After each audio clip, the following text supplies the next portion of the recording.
Les hautes températures, ça change mon travail dans le sens où l'irrigation, ça devient vital, quoi. S'il y a une pompe qui est bouchée, ou ça devient... voilà. Mon père, qui est vraiment dans les vergers, il y passe 4 heures par jour pour être sûr que tout roule, quoi. Parce que c'est vite fait. Et puis, il y a un truc qui ne va pas, on le voit tout de suite. Les arbres, le lendemain matin, ils changent de tête. La variété conférence, en ce moment, c'est compliqué. C'est une variété qui est sensible au feuilletage.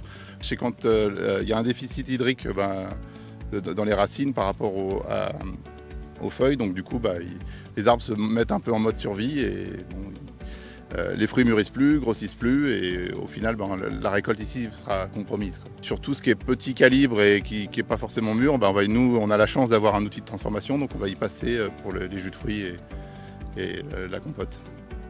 Alors le processus, on a mis des filets anti-grêle, anti-carpeaux et aussi qui permettent de faire de l'ombre, donc ça permet de gagner 2-3 degrés en dessous du filet. Donc c'est un filet qui couvre complètement le verger.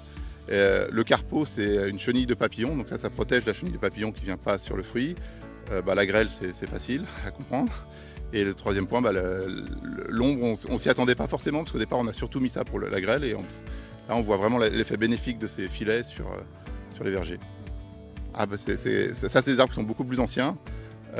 Qui n'était pas prévu avec des filets au départ, parce qu'avant les épisodes de météo très instables, c'était beaucoup moins fréquent. Donc nous, quand on a racheté le verger, il y avait déjà ces vergers-là, et donc on n'a pas prévu au début les piquets de la bonne hauteur, le système qui va bien pour installer les filets, et puis c'est quand même un coût quand même conséquent pour les vergers. Alors, l'autre conséquence de la sécheresse, c'est des petits fruits, c'est-à-dire que les fruits grossissent plus. En fait, on peut penser que quand il fait beau et chaud, les arbres en profitent. Quand il fait trop chaud, l'arbre s'arrête et le fruit s'arrête de mûrir et grossir. Donc là, ça va faire des fruits de moins grosse taille, et tout ce qui est moins gros se valorise moins aussi pour le consommateur, parce qu'on veut des pommes belles et grosses quand on achète dans le commerce. Les premières qu'on va ramasser, c'est les Williams. Donc là, les Williams, on va avoir des lots assez petits. Après le reste, c'est pas encore joué, parce qu'il suffit que la semaine prochaine il tombe un petit peu, on peut peut-être encore...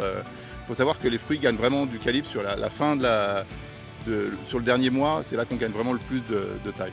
Donc s'il fait vraiment des bonnes pluies, on peut encore rattraper le coup sur pas mal de variétés. Il y a des variétés comme la Fuji qu'on cueille pour tout début novembre, donc elle a encore le temps de prendre vraiment de la taille.